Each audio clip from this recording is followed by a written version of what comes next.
Welcome to the 700 Club, and thanks for joining with us. The U.S. and Iran will continue negotiations over the nuclear program this weekend. Israelis are concerned about conflicting messages coming from the U.S. Special Envoy. Meanwhile, Iran is encroaching on an ancient Christian enclave in Iraq. The move is putting thousands of Iraqi Christians at risk. Chris Mitchell reports from Jerusalem. With the U.S. and Iran scheduled for more talks this Saturday, many in Israel are watching with concern. I think the central concern or the big unknown is whether or not the Trump administration is going to insist during these negotiations with an uprooting or a total dismantlement of the nuclear program infrastructure in Iran. According to U.S. mediator Steve Witkoff, the initial talks focused on how far Iran could enrich uranium. Later, he seemed to walk that back on X. A deal with Iran will only be completed if it is a Trump deal.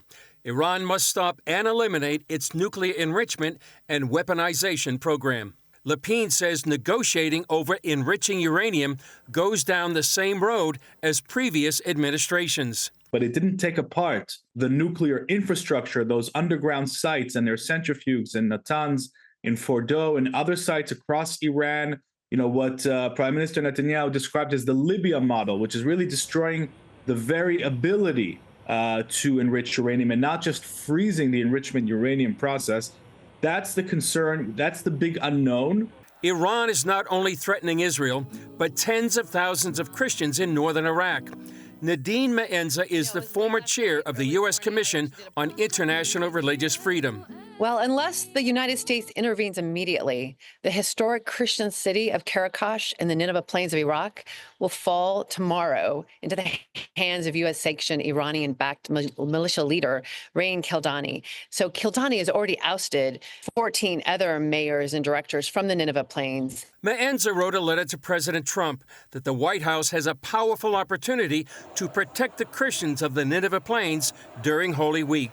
My understanding from the people on the ground and in the government that is if the President of the United States or Secretary of State Marco Rubio called the Prime Minister Soudani of Iraq, that he would likely put a pause on this and there would be further talks about what could happen going forward. So we just urge the White House to intervene, talk to the Prime Minister of Iraq. Tens of thousands of Christians in the Nineveh Plains celebrated Palm Sunday, but Maenza says this could be the last stand for Christians there without immediate intervention. Well, CBN News Middle East Bureau Chief Chris Mitchell joins us now from Jerusalem. So, Chris, tell us more about the Nineveh Plains, the Christians that have been there, and why does Iran want control of that? Well, there in the Nineveh Plains, Gordon, it's an ancient Christian community. They love Jesus. They have a deep faith. They've been persecuted for many centuries. For example, many of these Syriac Christians refused to convert to ISIS when it dominated that part of Iraq. Also, it's we've been in there several years ago, and just wonderful, wonderful people. In terms of Iran, this is part of Iran's long-range plan to get a land bridge through Syria, through Iraq, through Syria to the Mediterranean. That's harder now with all the changes that have been going on in Syria. But taking it over is a step in that direction. It's a very strategic area geopolitically. Iran could use it for human trafficking, drug trafficking, weapon shipments. So if the Iranian militias are not pushed back, not only if they're pushed back, it would not only save the community, but others, I've been told, would return to the area. It could thrive. So it's a really critical time right now, Gordon, one way or the other. Keeping the Christians there in the area was going to bring salt and light to the land. Tell us more about the Christian community. Are these Chaldean Christians? Have they been there for 2,000 years?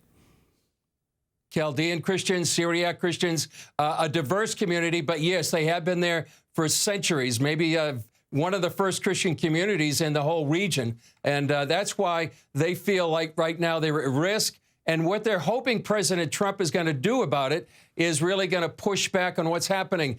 To tell you the story, Karakash is what's the thing that may fall right now. It's the religious center of the Nineveh Plains. And if it falls to this Iranian-backed leader, the Christians won't feel safe. Many have left already. Many more thousands are planning to leave.